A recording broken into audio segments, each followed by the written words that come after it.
அனைவருக்கும் வணக்கம். இன்னைக்கான பதிவில் நம்ம பார்க்க போகிற ரொம்ப முக்கியமான ஒரு பரபரப்பான அரசியல் தகவல் என்ன அப்படின்னு பார்த்தீங்கன்னா, மாறக்கூடிய அரசியல் களத்தில் கருத்து கணிப்பில் ஏற்பட்டு இருக்கக்கூடிய மாற்றம் தொடர்பாக பாஜக மீண்டும் ஆட்சியை பிடிக்க முடியுமா அப்படிங்கிற கேள்வி தற்போது எழுந்திருக்குங்க.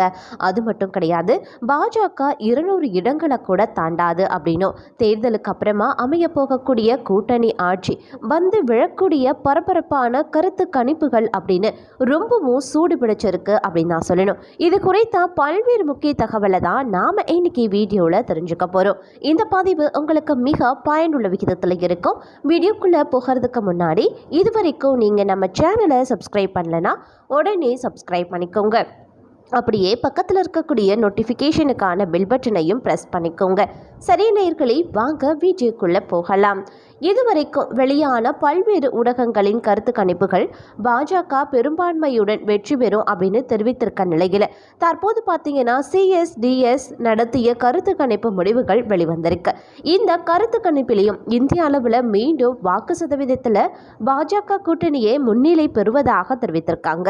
ஆனால் கருத்து கணிப்பின் பல்வேறு கேள்விகளுக்கு வந்திருக்கக்கூடிய முடிவுகளை அலசி பார்க்கும்போது பாஜக கூட்டணிக்கும் இந்தியா கூட்டணிக்கும் இடையில கடும் போட்டி இருக்க வாய்ப்பு இருக்கு அப்படின்னு தெரிய வருது. பாஜக அரசின் செயல்பாடுகள்ல மக்களுக்கு திருப்தி குறைந்திருக்கிறதையும் இந்த கருத்து கணிப்பின் முடிவுகளை ஆராயும் போது அறிய முடிகிறது அப்படின்னு கூட சொல்லலாம். அதாவது கருத்து கணிப்பின் முடிவுகள் படி பார்க்கும் பொழுது கட்சி ரீதியா பாஜக பார்த்தீங்கன்னா 40%, பாஜக கூட்டணி கட்சிகள் 6%, காங்கிரஸ் 21%, காங்கிரஸ் கூட்டணி கட்சிகள் 13%, பகுஜன் சமாஜ் கட்சி 3%, இடதுசாரிகள் 2%, மற்றவை 15% இருக்குங்க. அதே மாதிரி பாஜக மற்றும் பாஜகவின் கூட்டணி கட்சிகள் இணைந்து 46% வாக்குகளை பெறாங்க. அதே சமயம் காங்கிரசினுடைய கூட்டணி கட்சிகள் மற்றும் இடதுசாரிகள் இணைந்து 36% வாக்குகளை பெறுகிறாங்க. இது பாஜகவை மீண்டும் வாக்கு சதவிகிதத்தில் முன்னிலையில் இருப்பதை காட்டுது. ஆனால் காங்கிரஸ் பாஜக அல்லாத மற்ற கட்சிகள் 15% ஆதரவை பெறும் அப்படின்னு கருத்து கணிப்பு முடிவுகள் தெரிவிக்கிறதுனால ஒரு கடும் போட்டி இருக்கும் அப்படின்னே எதிர்பார்க்கப்படுது. மேலும் சிறிதளவு வாக்குகள் மாறினாலும் கூட வெற்றி எண்ணிக்கையில் பல மாற்றங்கள் ஏற்பட வாய்ப்பு இருக்கிறதா சொல்லப்படுதுங்க.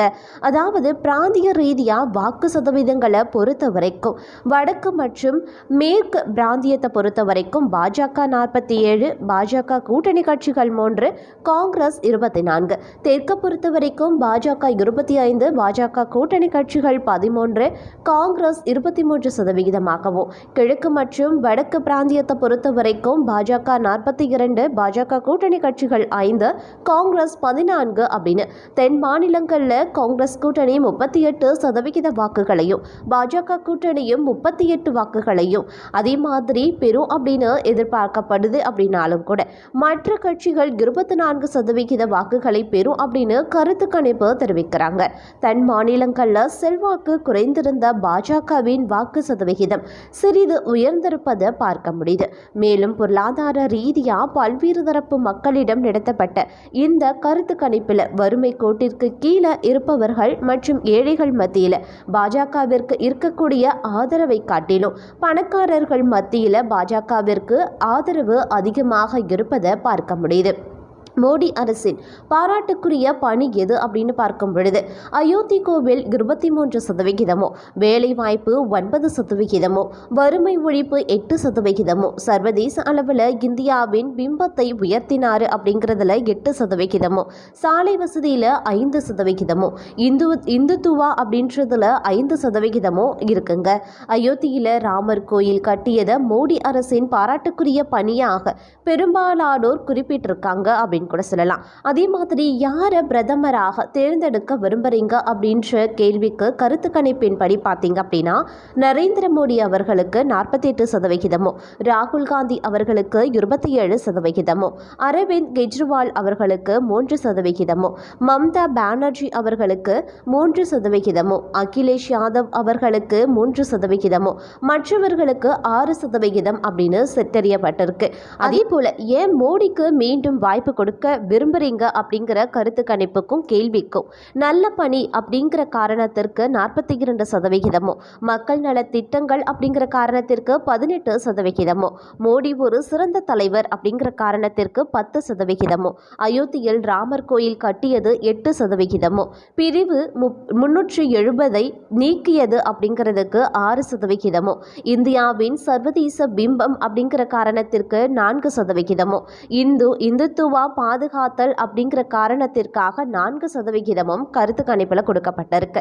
அதாவது மோடிக்கு மீண்டும் வாய்ப்பு கொடுக்க விரும்புபவர்கள்ல 34% பேர் ராமர் கோவில் கட்டியது, பிரிவு 370 நீக்கியது, இந்தியாவின் சர்வதேச பிம்பம், இந்துத்துவா கொள்கை உள்ளிட்டவற்றை முக்கியமானதாக பார்க்கிறாங்க அப்படின்னு குறிப்பிடத்தக்கது. அதே போல மோடி அரசின் விரும்பத்தகாத அம்சங்கள் எவை அப்படின்னு பார்த்தீங்கன்னா, விலைவாசி உயர்வுக்கு 24%, வேலையின்மை அதிகரிப்புக்கு 24%, வறுமை 10%, ஊழலை கையாண்ட விதம் 7%, மதவாதத்தை ஊக்குவித்தல் அப்படிங்கிறதுக்கு 3%, விவசாயிகள் பிரச்சனைக்கு 3%, பொருளாதார வளர்ச்சி குறைவுக்கு 2% கணிக்கப்பட்டிருக்கு. விலைவாசி உயர்வையும் வேலை வாய்ப்பின்மை அதிகரித்திருப்பதையும் இந்த ஆட்சியின் விரும்பத்தகாத அம்சங்கள் அப்படின்னு மக்கள் தெரிவித்திருக்காங்க.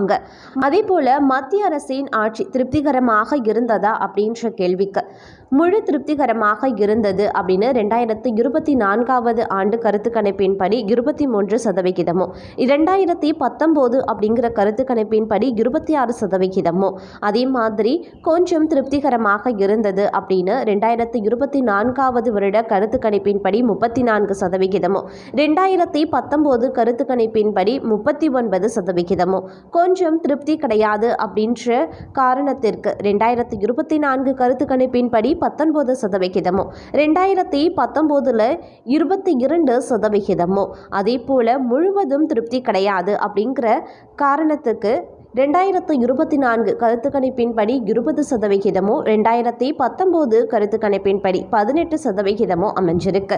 மோடி அரசின் ஆட்சி திருப்திகரமாக இருந்தது அப்படின்னு சொல்பவர்களின் சதவிகிதம் 2019 காட்டிலும் குறைந்திருப்பதை பார்க்க முடியுது. அதே போல முழுவதுமாக திருப்தியே கிடையாது அப்படின்னு சொல்பவர்களின் சதவிகிதம் அதிகரித்திருப்பதையும் பார்க்க முடிகிறது. எனவே மத்திய அரசின் மீதான அதிருப்தி 2019 விட தற்போது அதிகரித்திருப்பதை கவனிக்க முடியுது. அதே போல ஜாதி ரீதியாக பார்க்கும்போது உயர் ஜாதியை சேர்ந்தவர்கள்ல 68% பேர் பாஜகவின் ஆட்சியில் பரவலாக திருப்தி அடைவதாக சொல்லியிருக்காங்க அப்படிங்கிறதும் குறிப்பிடத்தக்கது. முஸ்லிம்கள்ல 59% பேரும், பட்டியலினத்தவர்கள்ல 40% பேரும், பழங்குடியினர்ல 38% பேரும் மோடி ஆட்சியில பெரிதாக திருப்தி இல்லை அப்படின்னு தெரிவித்திருக்காங்க. இந்த அரசுக்கு மற்றும் ஒரு வாய்ப்பு கொடுக்க வேண்டுமா அப்படிங்கிற கேள்விக்கு 2024 ஆம் அப்படின்ற பதிலுக்கு 48%, 2009 55%, 2014 23%, 2019 40%, 2024 44% அமைஞ்சிருக்கு. இல்லை அப்படிங்கிற பதிலுக்கு 30%, 2004 வருடத்தில், 2009 வருடத்தில் 45%, 2014 வருடத்தில் 54%, 2019 35%, 2024 39% அமைஞ்சிருக்கு. அதே மாதிரி கருத்து இல்லை அப்படின்ற பதிலுக்கு 22%, 2004 2014 வருடத்தில் 23%, 2019 18%, 2024 17% அமைஞ்சிருக்கு. இந்த அரசு தொடர வேண்டும் அப்படின்னு சொல்பவர்கள் சதவிகிதமும் 2019 விட இப்போது குறைந்திருப்பதை பார்க்க முடியுது. அதே போல தொடரக்கூடாது அப்படின்னு சொல்பவர்களின் எண்ணிக்கையும் அதிகரித்திருப்பதை பார்க்க முடியுது.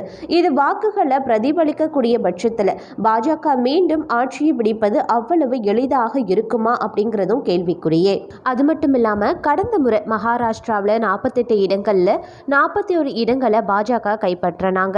சிவசேனாவையும் NCPயையும் பிளவுபடுத்தியும் கூட அங்கே எதிர்க்கட்சி கூட்டணி வலுவாகவே இருந்திருக்கு. அப்படி அப்படி இருக்க கடந்த முறை வென்றதன் விட பாஜக கூடுதலாக 67 இடங்களை வெல்வது சந்தேகம்தான் அப்படின்னு கூட சொல்லலாம். பாஜகவின் வெற்றி உறுதியாக இருப்பதாக கணிப்புகள் சொன்னாலும் கூட 370 இடங்களை பெற்று வெல்லுமா என்பது விவாதமாகவே இன்றளவும் இருக்குங்க. வியூவர்ஸ், இந்த பதிவை பற்றி நீங்கள் என்ன நினைக்கிறீங்க அப்படிங்கிற உங்களுடைய தனிப்பட்ட கருத்துக்களை மறக்காம கமெண்ட் பாக்ஸில் தெரியப்படுத்துங்க. இது போன்ற ரொம்பவும் முக்கியமான பரபரப்பான அரசியல் தகவலை நீங்கள் உடனுக்குடன் தெரிஞ்சுக்கணும் அப்படின்னா மறக்காம நம்ம சேனலை சப்ஸ்கிரைப் பண்ணிக்கோங்க. அப்படியே பக்கத்தில் இருக்கக்கூடிய நோட்டிஃபிகேஷனுக்கான பெல் பட்டனையும் ப்ரெஸ் பண்ணிக்கோங்க.